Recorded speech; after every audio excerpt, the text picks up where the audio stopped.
So today we're going to be going over my 5 favorite fragrance releases of 2021 so far. It's weird thinking about this, and it's even more weird to say it out loud, but we're already halfway through 2021. That's crazy. Everything's been just different and weird and kind of rough these past couple of years, so I'm kind of glad and kind of happy to be putting, 2020, 2021 in the dust. I'm just ready to keep moving forward, and now this year, we've been getting a lot of new fragrance releases again because obviously that kind of got put on pause in 2020. It started out, I believe, really strong at the beginning of the year because these companies were hoarding all of these good releases. I'm sure they had them made up. They just didn't want to put them out last year. So as soon as the new year hit, they just kind of started going to town, going crazy.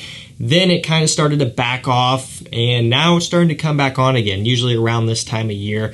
Kind of picks back up again as we move into kind of third quarter area. So we're starting to see some more new stuff. So the year is not over. There are still many more new fragrances that have been announced that are yet to come out, and also that haven't been announced but I'm sure will come out before the end of the year.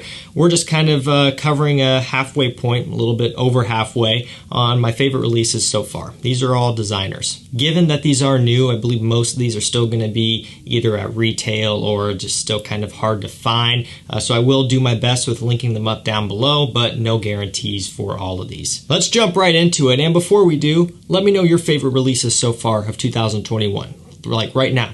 Pause the video, don't watch another second until you comment down below what your favorite release or releases have been, and if you don't have any, just kind of leave a comment and say what you think it would be if you tried that particular scent. That just made no sense, but just comment something. I like engaging with you guys. I like commenting back and forth with you, and I really appreciate the support. So I want to make sure to hear from you. Your guys' opinion is just as important, if not more important than my own. So make sure you speak up. First up, favorite release so far of this year, YSL Y Le Parfum. So this, of course, is following the wave of success from the Eau de Parfum, which has done very, very well. This one here is more concentrated, and I find that it's a bit more refined, slightly more mature. Tonka bean, apple, aldehydes are some of the main notes, so it still has that kind of fresh, airy, aldehydic type of smell. Still get that apple up top. There is still sage in here, and a bit of a semi-sweet, powdery tonka bean. One thing that they don't have in the note breakdown here is amberwood. That's one of the key players in the Eau de Parfum. They don't have it listed here. Personally, I still pick up on it, or at least something very similar. Maybe it's like an amber and tonka bean mixture, but really to me it's just like an amberwood.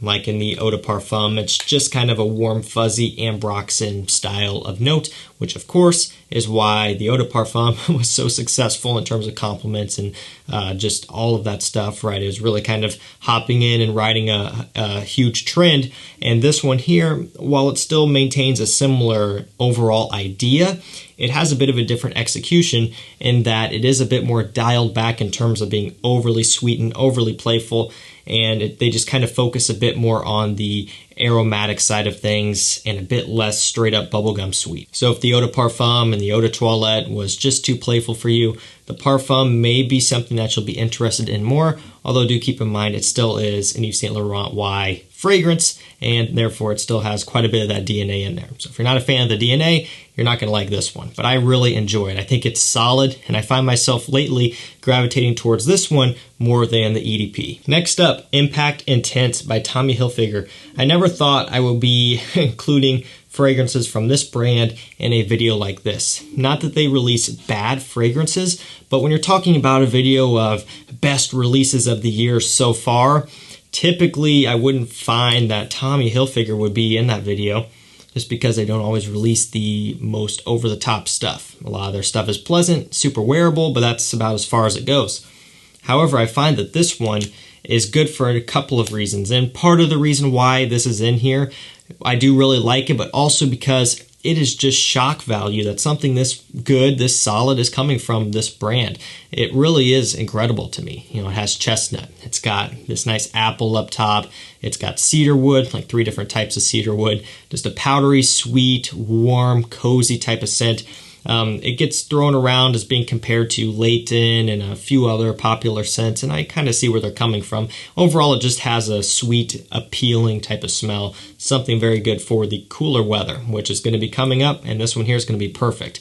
This was released, I want to say, spring. I did a first impressions on it as soon as I saw it available, somewhere around in there, which is kind of maybe potentially a little bit weird timing. If they were to wait and put this one out in a month or two, like end of September, October, I think it would have done better because it's just a better time of year for this one. You could wear it throughout winter as well, but I think this is going to be really appealing, very playful, very fun to wear in the fall time. All of the fall festivities going on, I think this would be a really nice option because it still does have somewhat of a younger, youthful type of smell to it. Next up, another scent that really surprised me, Light Blue Forever. So the Light Blue line really has had its ups and downs for sure. I mean, they've just kind of been all over the place. You know, they saw the success of obviously the original, and so they tried to replicate that. They kept, trying at it with all these limited edition, weird types of scents, which you can still get. So I don't know how limited they truly were. But, some of those were really good. Swimming in Lipari, I think, was really good, and that was kind of one of my favorites of those, limited edition ones there. And I do believe you still can get that one. And, so they weren't bad. So they kept trying. They released Light Blue Intense, took off, of course. It did very well for a number of reasons. The marketing behind it, of course. It's got a great-looking bottle. It's tied to the original Light Blue with no fancy weirds like Discover Volcano or Light Blue Lapiri or whatever. It's just easy to understand. Light Blue Intense. So it did very well for them. And then they were like, okay, how can we do that again? And a lot of the other ones that they put out afterwards just weren't that great. So we kind of started seeing a trend like this, okay? Up and down, all right? That's all it was.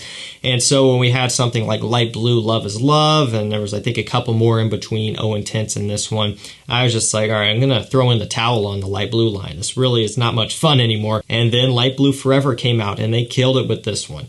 Grapefruit, violet leaf, and ozonic notes are some of the main notes. It's airy, it's light, it's bright. The grapefruit is so vibrant and sour and photorealistic. I mean, this here is impressive. You can also see that they did upgrade the presentation. You get gold accenting on the bottle here in terms of the lettering and on the cap.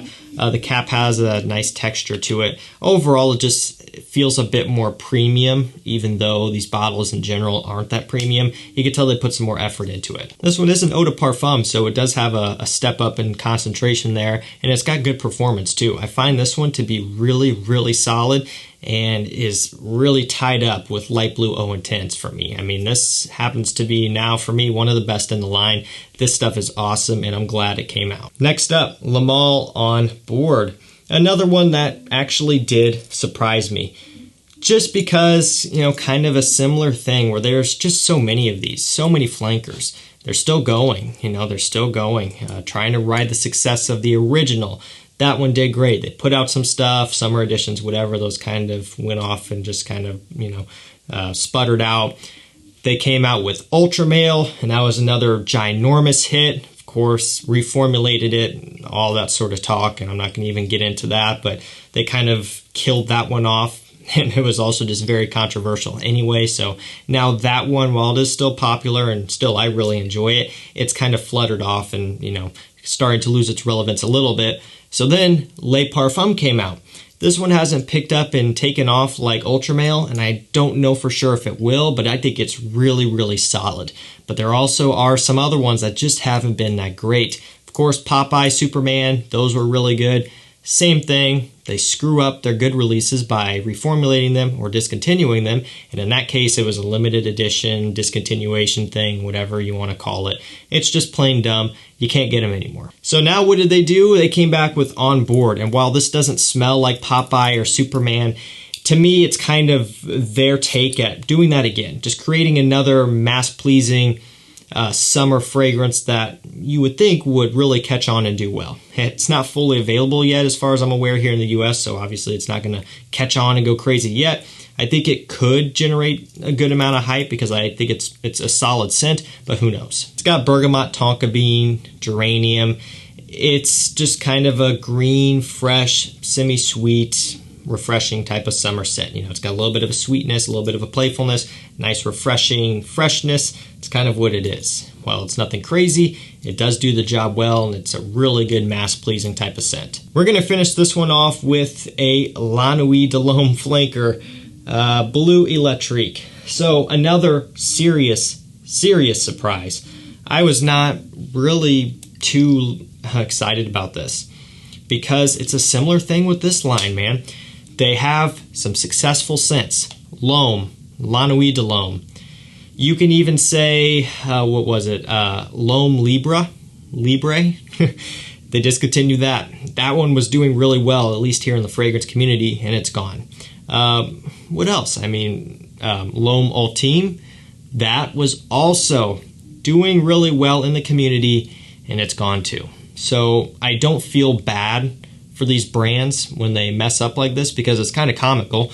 It kind of sucks for us if we want to get the scents, but at this point, you never know. You might as well go out and buy 2 bottles of every scent that you like because it's probably going to get discontinued or screwed up at some point in the future. So to fill in the gaps between all of those good releases, there's been a bunch of crap.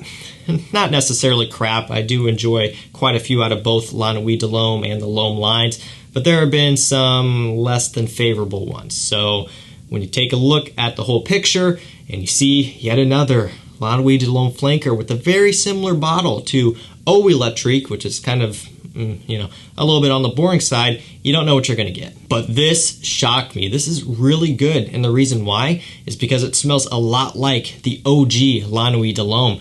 It kind of brings back that richness, that flavor, that depth that the original had. But it also smells like if La Nuit de l'Homme was released in 2021. Okay, let that sink in. What does that mean? Pretty self-explanatory. La Nuit de l'Homme was released in 2009. No trace of like a blue amberwood, ambroxan thing. Not really a trace of a bubblegummy sweetness. It's all about, you know, the oriental spiciness with the lavender and cardamom, that sort of thing. This smells like that, but smells like it was released in the modern 2021 current trending fragrance era. So yeah, there's a little bit of a blue amberwood type of thing going on, hence the gradient, but it's not too strong. It does modern it up, and I do really enjoy this one. I'm pumped for this one to hit discounters. I'm pumped for it to become fully available in the US because I'm not sure what the deal is with this one right now. I think this is going to do very well, and even if not, I'm just excited to talk about it more. You know, I don't like to bring it up too much if you guys can't go out and buy it. For this video, it's going to be an exception, but as soon as this one becomes available, it's going to make some fall and winter lists for sure, and some date night lists, because I think this one is really good, and it does bring back that original La Nuit de l'Homme spark. Alrighty guys, that's going to do it for me. That is my top 5 favorite designer releases so far. Again, we're a bit past that halfway point, and you know, even though it may seem like, well, I might as well just wait until the end of the year to do this video, there's still going to be a lot more coming out in between. You know, stuff that's announced now that's not out yet, some stuff that hasn't even been announced but I know is going to come out. We still have a lot more coming, right? These brands really had a backlog when they were holding off, and now they're just kind of dumping them out there. So I'm excited to see what else we get towards the end of the year, and then probably, I don't know, December, January or so, I'll do a full video. It could even be February of next year. Do a full video on my best favorite 2021 releases. And I may even throw in some niche as well. If you like videos like this, make sure you get subscribed and also consider joining my channel memberships. I just want to shout out my Chaos Parfum members right here. You guys hang out with me in the Discord and, you know, really support the channel in a bigger way. So I appreciate you guys. And if you want to join the memberships, I encourage doing so if you want to get early access to videos, bonus videos, and of course, your name on the screen in this tier, and also a private Discord where you can chat with me one-on-one if you have any questions. And I will link to the fragrances that I can down below if you want to check these out. That's going to do it for me. Thank you so much for watching. Stay safe, stay healthy. We'll see you tomorrow with another one. Take care.